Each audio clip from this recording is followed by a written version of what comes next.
Bună ziua! Sunt Haloster Robert și astăzi vă voi prezenta Metin 2 XPM. Avem Supermarket, Arme XPM 1. Recomand armele din Arme XPM 2.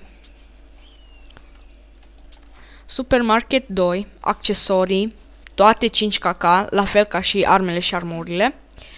Arme XPM 1, Arme XPM 2, Arme XPM 3.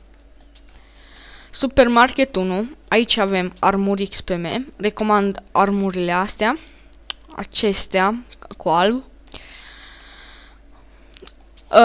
costume și iteme speciale. Aici avem mounturi, peturi, o chestie de asta de schimbat numele la pet, bufuri, avem magazin general, aici avem elixiruri, pietre, mantii, schimbă bonusuri, 6, 7 și 1, 5. Avem a treia mână. Și atât a fost pentru Metin 2 XPM. Vă mulțumesc, dați un like sau un subscribe. Sunt Haloster Robert, vă mulțumesc pentru vizionare. La revedere!